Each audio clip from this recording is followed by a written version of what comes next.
Estàs escoltant una entrevista de Sección Oficial i Cineastes Cinèfils, en col·laboració amb el Cinema Girona. Amb Ignasi Rivero. Com us comentava abans, em fa molta il·lusió com a estudiant de comunicació audiovisual tenir-vos a vosaltres, que també heu estat estudiants de comunicació audiovisual i ara teniu una pel·li als cines. Com esteu, col·lectiu Espurnes? Molt bé, no? Molt contentes. Molt emocionades. Bueno, això, molta il·lusió de poder estar aquí i fer aquest somni realitat. Una cosa que em va cridar moltíssim l'atenció des del principi és que constantment estem sentint noms de directors i directores. Per exemple, avui mateix s'ha presentat la nova pel·lícula de Rodrigo Sorogoyen a Cannes, ho sentim molt, la nova pel·lícula de Carla Simón, de Lauda Ruiz de Azúa, però en canvi vosaltres us presenteu al món com a col·lectiu Espurnes. Per què aquesta decisió de presentar-vos com a col·lectiu? Bueno, en realitat perquè com el projecte sorgeix d'un treball de final de grau, jo crec que tenia molt de sentit que ho firmessin com a col·lectiu i també perquè és que és una pel·li que està concebuda en grup. Llavors jo crec que totes les decisions que hem pres creatives, el perquè dels personatges, el perquè de la història del final, ha estat sempre des de lo col·lectiu i no tenia gaire sentit com signar-ho de forma individual o potser que hagués sigut només Mireia, Clàudia i jo. O sigui, al final la Carla, la Eva, el Miquel, tots havien aportat moltíssim durant tot el procés. O sigui, llavors jo crec que tenia molt de sentit que fos un col·lectiu i després també perquè ens agradava molt aquesta idea de que el cinema és un art que és col·lectiu i és una nova forma, jo crec, d'entendre i d'explicar històries i volíem reivindicar-ho. Ja com a curiositat meva, per què col·lectiu Espurnes? Per què trieu aquest nom? Això és una molt bona pregunta que ens fem nosaltres cada dia del món. No, però havíem de triar un nom, o sigui, havíem de posar-nos nom, vam fer pluja d'idees, una llista enorme de drive, anàvem posant, i va quedar Espurna també, perquè és una cosa com que neix, no? Com que brilla, que peta, que està com allà, com viva, també és petita. Sí. Petita però potent. Sí. Esteu aquí perquè presenteu la vostra primera pel·lícula, Dies d'estiu i de pluja. Com a estudiants de comunicació audiovisual, em sembla que això va néixer com a TFG. Com és aquest procés de traslladar un TFG al final un llargmetratge de ficció? Crec que va ser un procés molt natural en aquest cas i que sorgia molt de les ganes i de la il·lusió per fer una pel·lícula, perquè recordo molt que estàvem en aquell moment estem escrivint un TFG, com no volem posar-hi com unes expectatives com desmesurades, perquè al final és el primer cop, la primera vegada que estem fent això, però a la vegada sí que teníem molt clar que volíem fer una pel·lícula. Sí que ens deien, i per què no fer un curtmetratge, o per què no com us espereu a rodar, o per què... I nosaltres no, nosaltres teníem molt clar que volíem fer una pel·lícula i també creiem i sentíem que la història que volíem explicar necessitava, tot i que és una pel·lícula prou curta, però necessitava com més minuts que els d'un curtmetratge per explicar el que volíem explicar amb el temps que necessitàvem. I és això, vull dir, va sorgir natural de dir, vam entregar el TFG, que era com només els primers 20 minuts, que d'allò ja només queda un parell de plans a la pel·li final, i llavors vam decidir rodar-la sencera després d'haver acabat, diguéssim, el que ve ser el treball de final de grau. Vull dir, com d'alguna manera no ho vam poder evitar. Vull dir, hi havia tantes ganes que quan ja havíem rodat era com, és que no podem fer res més que seguir endavant amb aquest procés. I també, com afegir que, sempre ho dic, però és que de veritat crec que érem una mica inconscients, és a dir, no sabíem què representa fer una pel·lícula, què comporta fer una pel·lícula, i nosaltres anàvem tirant de la il·lusió i la inconsciència. Llavors jo crec que gràcies a això també aquí estem, no? Una reflexió que faig jo és que com a universitari sovint es parla de la universitat com un espai on únicament anar a classe i estudiar, però penso que una de les coses més boniques que demostreu és que és també un lloc de col·laboració, on conèixer gent amb les mateixes ganes que tu, amb les mateixes il·lusions que tu. Què en penseu? Bueno, és que totalment. És a dir, al final tot l'equip són companyes de classe o d'altres generacions. Al final és un entorn en què tothom està aprenent i tothom com s'intenta ajudar i crec que, òbviament, o sigui, si vam tenir la sort d'estar en aquell context per poder-ho fer d'aquesta manera. Sempre ho diem, si no tampoc hagués estat com una pel·li col·lectiva o tan col·laborativa. Vull dir, al final vam marxar 21 persones, 17 dies al Pirineu Aragonès, perquè sí, per amor a l'arte, saps? O sigui que... I que també la uni ens permetia tenir tot el temps del món per veure'ns cada dia i treballar en la pel·li. És que l'únic que fèiem era anar a les poques classes que teníem d'assignatures de l'últim any i veure'ns i fer TFG. Vull dir que també hi havia com el temps de només poder fer això si ens ho podíem permetre, sí que hi havia gent que treballàvem o no, però era com, bueno, la nostra prioritat era el TFG. Llavors també la uni et dona també unes eines, uns espais de trobada que potser ara si volem fer una reunió o la fem des de casa o ens veiem a un bar, saps? O a una de les nostres productores on treballem, però la uni et permet com donar unes eines, uns espais, un temps que ara mateix potser no trobaríem a dia d'avui. Acaba d'arribar l'Eva. Havíem de parlar de la Mar. Bueno, de productores, de la productora. Sí, ve de gust. I és que tu estàs... Estic en fred, jo. Us torno a fer la pregunta. Ha arribat l'Eva, que també és coguionista i una de les actrius protagonistes de la pel·lícula, i justament parlàvem de com a joves sovint és difícil trobar productors, productores que confiïn en projectes tan petits com va ser, en el vostre cas, trobar a la Mar, en parlàveu d'ella, i aixecar aquest projecte. Jo crec que va ser com una molt bona notícia, com per fi podem respirar, perquè no podíem fer res si no trobàvem una productora, i evidentment era molt difícil perquè la pel·lícula ja estava feta. I crec que trobar una persona com la Mar, que tenia un tipus de productora que no era com a l'ús, va ser ideal, va ser com el match perfecte, com de dir ens ajudem mútuament i bueno, com nosaltres que estem començant i ella que també estava començant com a productora, crec que era com un pas més en aquest cinema col·lectiu d'ajudar-nos entre totes.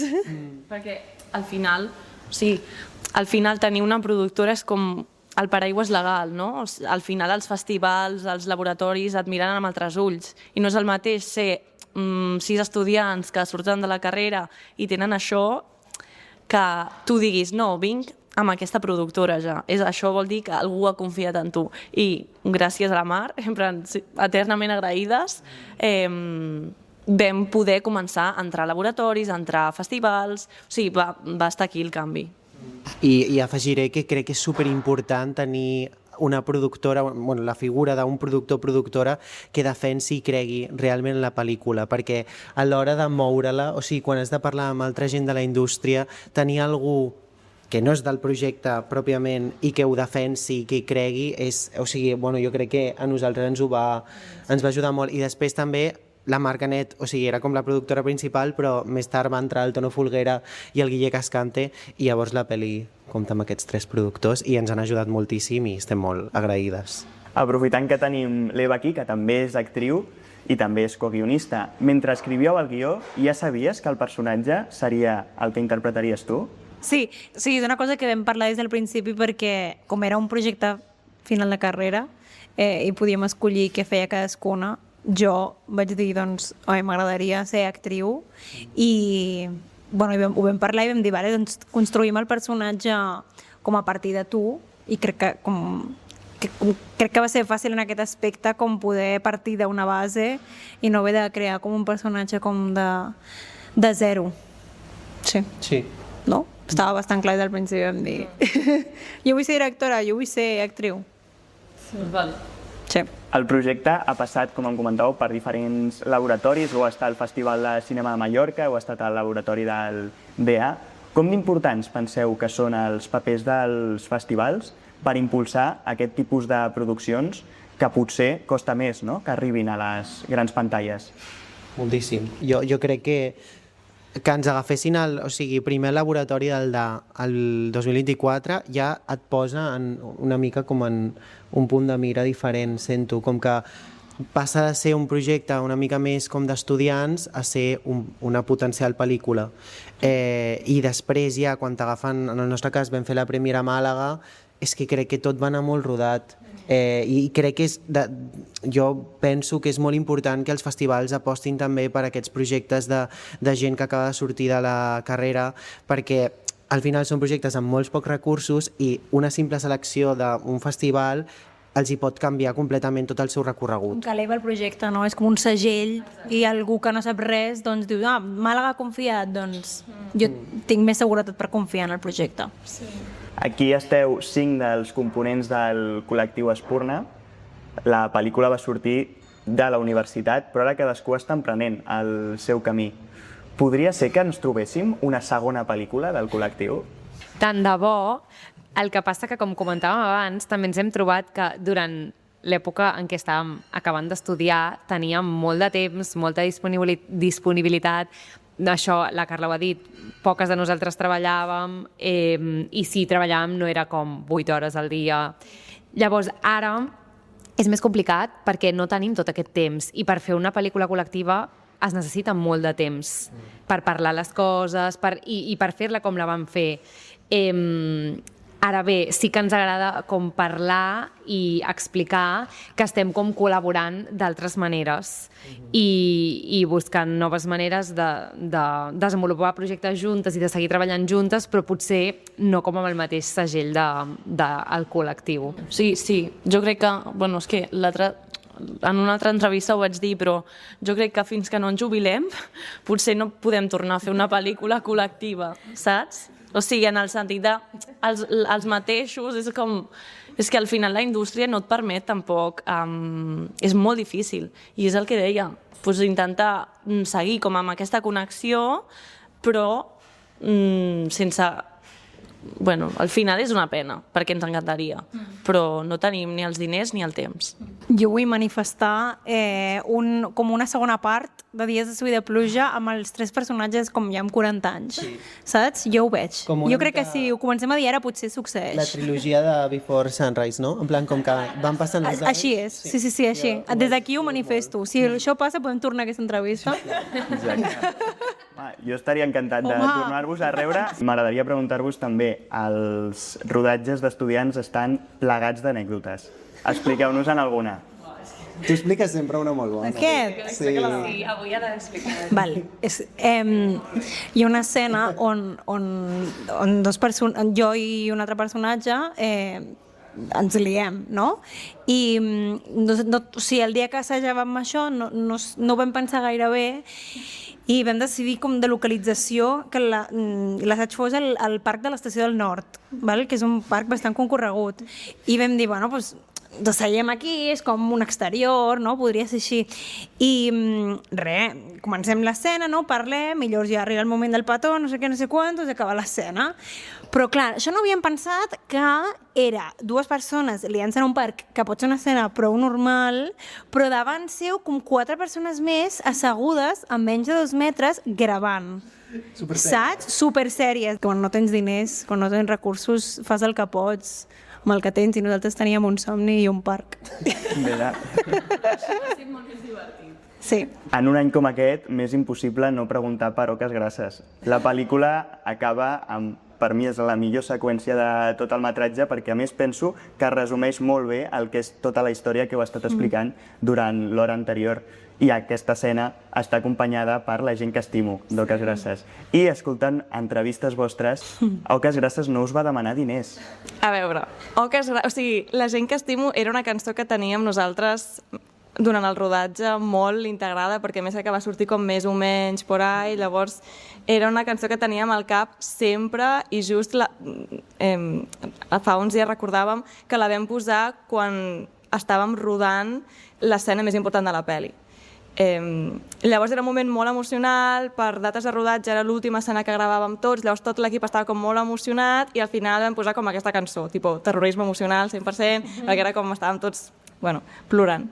I llavors, com ja estàvem com en fases de muntatge, vam dir, ostres, doncs potser molaria recuperar com aquesta emoció que vam tenir amb aquesta cançó i afegir-la també a la pel·li, anem a veure com ho podem fer, si es pot fer o no.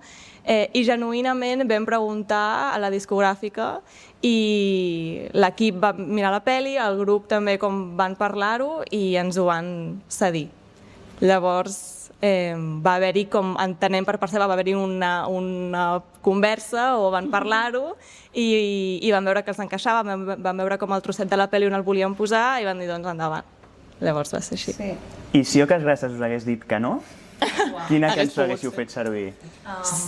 Sí, jo crec que haguéssim tirat de banda sonora, Sí. 100%, perquè al final, i de fet, o sigui, quan estàvem muntant, es va plantejar de ens funciona o que es gràcies aquí, no ens funciona, per què no tirem, li demanem a l'Eloi que ens faci una altra cançó per a aquesta escena, però al final jo crec que també és el que deia la Carla, per nosaltres significa tant, i no només és per nosaltres, sinó per tot l'equip, que era una mica com en honor a l'equip, no?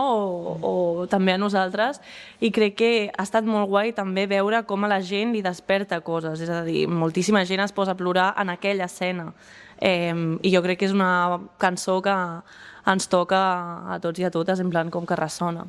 I fins i tot, és que abans comentàvem que vam anar a un festival a Àustria i diverses persones ens van dir que o havien fet com Shazam de la cançó o ens havien demanat que, o sigui, com es diu, em podeu dir el nom? O sigui, com vam dir, uau, perquè teníem el dubte de aquí, aquesta cançó a Catalunya, com connecta molt amb l'emoció que volem nosaltres per aquesta escena, però clar, en països en què no parlen català, doncs potser no. Però sí. Està molt ben feta aquesta cançó. Doncs moltes gràcies per aquests minuts. Gràcies a tu. Gràcies. Sortirà la Eva com un bolet, en plan... Sí, no sé, ja buscaré alguna manera d'integrar quan ha arribat o alguna cosa. Exacte, una aparició... Exacte. Sí. Et deixes caure. Exacte.